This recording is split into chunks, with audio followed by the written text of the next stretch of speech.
Hello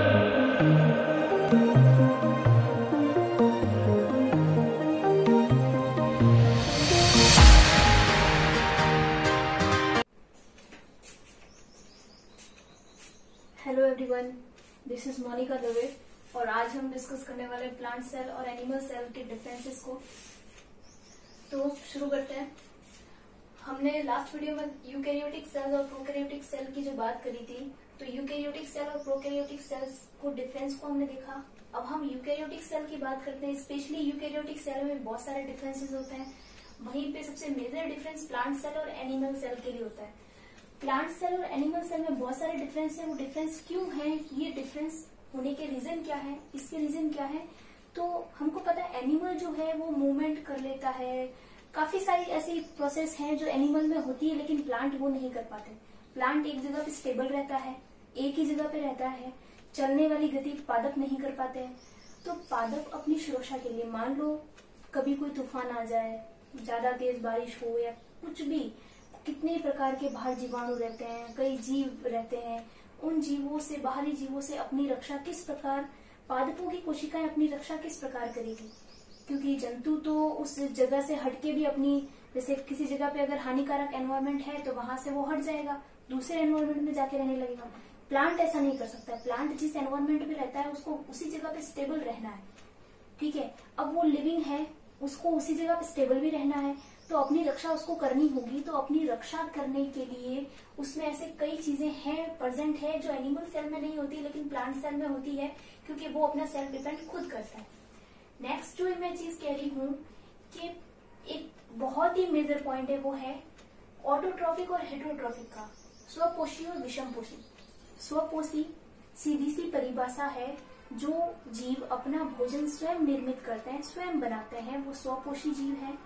ऐसे जीव जो अपना भोजन स्वयं नहीं बनाते, वो विषमपोषी जीव कहलाते हैं। यानी कि अपने भोजन के लिए, अपने भोजन ऊर्जा के लिए किसी दूसरे जीव पर अगर निर्भर है तो वो विषमपोषी है। ठीक है, तो अब हम किस कैटेगरी में आएंगे, एनिमल सेल में ही आएंगे। क्यों? क्योंकि हम एनिमल है, हमारी जो कैटेगरी वो एनिमल में ही आती है, हम विषमपोषी है। हम अपना भोजन स्वयं थोड़ी बनाते हैं। हमारी मम्मी उस भोजन को किचन में पकाती जरूर है, लेकिन वो गेहूं का उत्पादन हो गया, जो भी वो पकाती है, वो सब किससे रहा है, आपको प्राप्त किससे हो रहा है, पादपों से।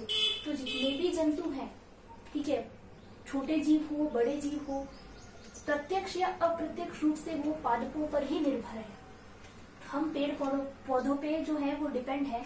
किस प्रकार डिपेंड है, तो आप देख लीजिए, अगर कोई शाकाहारी जीव है वो तो प्रत्यक्ष रूप से पेड़ पौधों पर निर्भर है, लेकिन कोई मांसाहारी जीव है तो वो पेड़ पौधों पर किस प्रकार निर्भर है। मांसाहारी जीव जिस जीव को खाता है, मान लो शेर हिरण को खाता है। हिरण क्या खाता है, हिरण को एनर्जी किससे मिलती है, घास से। अब घास क्या है, प्लांट है। तो अगर घास ही नहीं होगी तो हिरण धीरे धीरे स्वयं नष्ट हो जाएगा, और हिरण नहीं होगा तो मांसाहारी जीव थोड़े बचेंगे। तो शाकाहारियों पर मांसाहारी निर्भर है, और शाकाहारी अपनी ऊर्जा किससे लेते हैं, पेड़ पौधों से लेते हैं। तो मांसाहारी जीव कह दो या शाकाहारी जीव कह दो, दोनों ही प्रत्यक्ष या अप्रत्यक्ष रूप से पेड़ पौधों पर अपनी भोजन के लिए निर्भर रहते हैं। विषमपोषी सारे जीव पेड़ पौधों पर निर्भर रहते हैं। स्वपोषी अपना भोजन स्वयं बनाते हैं, वो दूसरों पर निर्भर नहीं रहते। तो पेड़ पौधों की विशेषता है कि वो स्वपोषी होते हैं, वो अपना भोजन स्वयं निर्मित करते हैं। जबकि एनिमल जो होते हैं वो विषमपोषी होते हैं, वो अपने भोजन के लिए प्रत्यक्ष या अप्रत्यक्ष रूप से पेड़ पौधों पर निर्भर करते हैं। अब हम प्लांट सेल को यहाँ पे, अब देखो स्वपोषी और विषमपोषी की इतनी बड़ी विशेषता, अगर प्लांट और एनिमल में इतना डिफरेंस लेकर यहाँ से जो डिफरेंस इसमें शुरू होते हैं वो इसी के कारण होते हैं, क्योंकि उनके कार्य में विभिन्नता है। और सेल की विशेषता होती है, सेल जो होती है वो अपने कार्य के अनुसार उसकी संरचना में थोड़े थोड़े डिफरेंसेस आने शुरू हो जाते हैं। अगर वो कार्य को विभिन्न प्रकार से करती है तो उसकी संरचना भी उस प्रकार से कार्य के अनुरूप ढल जाती है। ठीक है, इसे तो एडेप्टेशन कहते हैं, अनुकूलन कहते हैं। तो प्लांट सेल को देखिए, प्लांट सेल में सेल वॉल होती है, यानी कि एक कोशिका है। इस कोशिका के चारों तरफ कोशिका झिल्ली तो होती ही है यूकैरियोटिक सेल में, लेकिन उस झिल्ली के चारों तरफ एक कठोर आवरण होता है, स्ट्रॉन्ग लेयर होती है। ये स्ट्रॉन्ग लेयर इनमें प्रेजेंट नहीं होती, प्लांट एनिमल सेल में नहीं होती, क्योंकि आवश्यकता नहीं है। लेकिन प्लांट सेल को इसकी आवश्यकता है, इसलिए इनमें सेल वॉल प्रेजेंट होती है। अब प्रेजेंट होती है तो सेल वॉल यानी कोशिका भित्ति, कोशिका की दीवार किसकी बनी हुई है, सेलुलोज की बनी हुई है। सेलुलोज एक प्रकार का कार्बोहाइड्रेट है, कार्बोहाइड्रेट पदार्थ है सेलुलोज, ठीक है। बहुत सारी ग्लूकोज इकाइयों के जुड़ने से सेलुलोज बनता है। तो ये जो सेलुलोज है इसी से कोशिका की भित्ति का निर्माण होता है। फिर जो हमारा सेकेंड डिफरेंस है वो है न्यूक्लियस का, ठीक है। सेल वॉल के अंदर सेल मेम्ब्रेन आती है। सेल मेम्ब्रेन का स्ट्रक्चर दोनों में सेम है, इसमें भी प्रोटीन और लिपिड की, इसमें भी प्रोटीन और लिपिड की। तो हम सेल मेम्ब्रेन को यानी समझेंगे। यहाँ पे हम सीधा आ जाते हैं न्यूक्लियस पर। न्यूक्लियस जो होता है यानी केंद्रक जो होता है, प्लांट और एनिमल सेल दोनों में ही न्यूक्लियस प्रेजेंट होता है। लेकिन प्लांट सेल का जो न्यूक्लियस होता है वो क्या हो जाता है, किनारे पर आता है, जबकि एनिमल सेल में जो न्यूक्लियस होता है वो सेंटर में रहता है। ये डिफरेंस होता है। प्लांट सेल में न्यूक्लियस कहाँ होता है, किनारे पर होता है, जबकि एनिमल सेल में जो न्यूक्लियस होता है वो सेंटर में रहता है, केंद्र में रहता है, ठीक है। वैसे तो केंद्र में होता है, पूरी सेल को कंट्रोल करता है, इसीलिए उसका नाम केंद्रक है, न्यूक्लियस है। अब आता है सेंट्रोसोम। सेंट्रोसोम एक प्रकार का छोटा सा ग्रेन्यूल्स होता है, माइक्रोट्यूब्यूल्स के बने होते हैं। ये इसलिए प्रेजेंट होते हैं क्योंकि कोशिका के विभाजन के समय, जो गुणसूत्रों का कोशिका के विभाजन के समय जो गुणसूत्र का पृथक्करण होता है, विभाजन होता है, उस विभाजन के लिए एक तंतु बनते हैं जिनको तर्कु तंतु कहते हैं। ये तर्कु तंतु जो बनते हैं, स्पिंडल फाइबर जो बनते हैं, वो सेंट्रियोल से ही निकलते हैं, तारक काय से निकलते हैं, जिसको हम सेंट्रियोल या सेंट्रोसोम कहते हैं। तो ये सेंट्रोसोम पादपों के अंदर जो उच्च पादप है, उच्च पादप जो बड़े बड़े पादप आपके पास है, एंजियोस्पर्म हो गए, जिम्नोस्पर्म हो गए, इन प्लांट के अंदर सेंट्रियोल प्रेजेंट नहीं होता, ठीक है। कोई भी तारक काय नहीं होते जो कोशिका के विभाजन में स्पिंडल फाइबर बनाएंगे, ऐसे कोई भी स्पिंडल फाइबर बनाने वाली इनमें प्रोसेस नहीं होती, इनमें सेंट्रियोल नहीं होता। लेकिन इन्हीं में निम्न पादप जो हो गए, निम्न पादप यानी शैवाल क्या होते हैं, जो काई जमती है, रखे हुए पड़े हुए पानी में जो काई रहती है, समुद्रों में जो विभिन्न प्रकार के brown algae, red algae, green algae, तो जो एल्गी होती है, जो निम्न पादप होते हैं, उनके अंदर सेंट्रियोल प्रेजेंट होता है। सामान्यतः आपको पूछ ले सेंट्रियोल प्लांट सेल में होता है तो आपका आंसर नहीं होना चाहिए, प्लांट सेल में सेंट्रियोल नहीं होता। एनिमल सेल में सेंट्रियोल होता है, प्रेजेंट होता है तारक केंद्र। इस प्रकार से कोशिका के दोनों किनारे पर तारक केंद्र होते हैं जो क्या करते हैं, तर्कु तंतु बनाते हैं। इस प्रकार के तारक केंद्र इसमें नहीं होते। फिर अगर मैं प्लास्टिड की बात करूं, प्लास्टिड जिसको हम लवक कहते हैं, ये जो लवक होते हैं ये विभिन्न प्रकार के रंग प्रदान करने के लिए जो प्लास्टिड प्रेजेंट होते हैं, इस प्लास्टिड में क्लोरोप्लास्ट, क्रोमोप्लास्ट, ठीक है। तो जो मेन क्लोरोप्लास्ट है उसकी मैं बात करूंगी। क्लोरोप्लास्ट पादप कोशिकाओं में होता है, जो पादप कोशिकाओं की पत्तियां होती है उनमें क्लोरोप्लास्ट प्रेजेंट होता है जो उनका हरा रंग प्रदान करता है। वैसे जो शुरुआत में जो पादप का तना, जब छोटा से बीज से तना निकलता है, स्टेम निकलता है, हम प्रांकुर जिसको बोलेंगे, वो निकलता है, तब वो हरा होता है। जब वो हरा होता है तब उसमें भी क्लोरोप्लास्ट होता है, लेकिन धीरे धीरे उसका क्लोरोप्लास्ट क्या हो जाता है, दूसरे क्रोमोप्लास्ट में बदल जाता है जो उसको ब्राउन कलर देता है। लेकिन लीफ में लाइफ टाइम क्लोरोप्लास्ट प्रेजेंट रहता है, इसीलिए वो कैसी होती है, ग्रीन होती है। और जब उनका लाइफ एंड होना शुरू होता है तब वो जो है ज़ैंथोफिल वगैरह इसमें बदल जाती है, तो उनका रंग पीला पड़ना शुरू हो जाता है। तो क्लोरोप्लास्ट जो है हरे रंग का, हरित लवक जिसको हम कहते हैं, जो पत्तियों को हरा रंग देता है।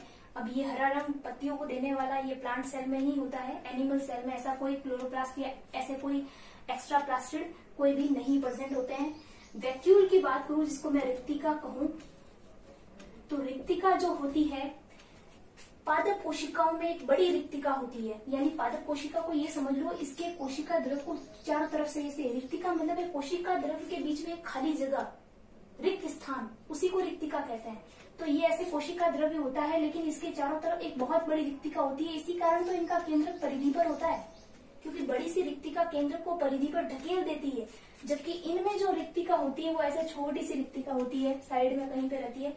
ज्यादा मेजर रोल यहाँ पे रिक्तिका का रहता नहीं है, यहाँ पे ज्यादा मेजर रोल रहता है, क्योंकि पादप परासरण अंतसरण की क्रिया करते हैं।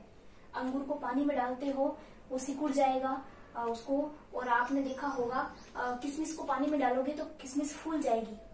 कई चीजें ऐसी है जिसको पानी में डालने से फूलती है, क्योंकि वो पादप है, पादपीय भाग है, और पादपीय भाग परासरण की क्रिया करते हैं। उसमें झिल्ली के माध्यम से पानी का आवागमन होता है, ठीक है। तो वो पानी का जो आवागमन होता है उसी के कारण क्या होता है, यहाँ पर हमको परासरण अंतसरण की क्रिया में रिक्तिका बहुत महत्वपूर्ण भूमिका निभाती है और रिक्ति इसीलिए इनमें बड़ी रिक्तिका पाई जाती है, जबकि एनिमल सेल के अंदर रिक्तिका बहुत छोटी होती है। सेल डिवीजन की अगर मैं बात करूं तो सेल डिवीजन जो होता है, कोशिका का जो विभाजन होता है, कोशिका का विभाजन प्लांट पादप कोशिकाओं में इस प्रकार से एक पट्ट का निर्माण होता है, बीच में से एक पट्ट बन जाता है।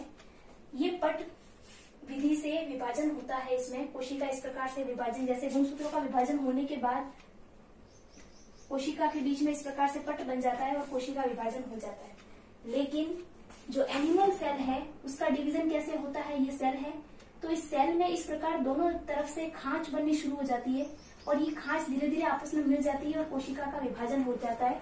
तो इस प्रकार से एनिमल सेल में खांच विधि से विभाजन होता है और प्लांट सेल में पट्ट विधि से विभाजन होता है। लास्ट बट नॉट लिस्ट हमारा जो मेन है, प्लांट सेल जो होती है वो vitamin, amino acid, coenzyme, carbohydrate, protein सभी का फॉर्मेशन कर लेती है। लेकिन देखो प्लांट सेल क्या है, पादप है, जमीन से जल को लेते हैं, वायु से कार्बन डाइऑक्साइड और लेते हैं और क्या करते हैं, भोजन का निर्माण करते हैं। सूर्य के प्रकाश की उपस्थिति में सूर्य की ऊर्जा को, जो सनलाइट है उसको वो केमिकल एनर्जी में फॉर्म करते हैं। वही केमिकल एनर्जी उनके जो बीज है उसमें स्टोर होती है और उन्हीं बीजों से उस एनर्जी को हम तक पहुंचाया जाता है, हम लेते हैं। ठीक है, तो हमने क्या बात करी कि जो पादप है, पादप उस बीज के अंदर जिस एनर्जी को केमिकल फॉर्म में बना रहा है, जो प्रोटीन है, जो कार्बोहाइड्रेट है, विटामिन है, हम कहते हैं एमिनो एसिड्स हैं, जो शरीर के लिए आवश्यक तत्व है, वृद्धि के लिए, विभिन्न क्रियाओं के लिए जो आवश्यक है कोशिका में, तो इन सभी का निर्माण पादप कोशिका तो करती है।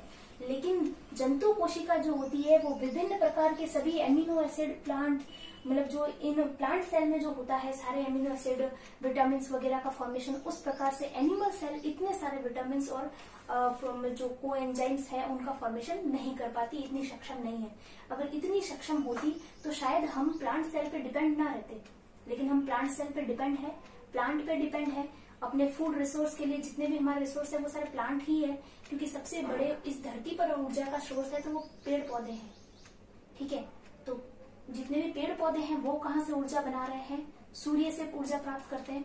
तो सूर्य, हम सौर मंडल का सबसे बड़ा ऊर्जा का स्रोत सूर्य ही है। सूर्य सबको ऊर्जा दे रहा है, उसी ऊर्जा को पादप रसायन ऊर्जा में बदलते हैं, उसी रसायन ऊर्जा को हम ग्रहण करते हैं, सभी जीवधारी ग्रहण करते हैं। ठीक, तो ये हमारा प्लांट सेल और एनिमल सेल में कुछ डिफरेंसेस थे जहां से क्वेश्चन आ जाते हैं।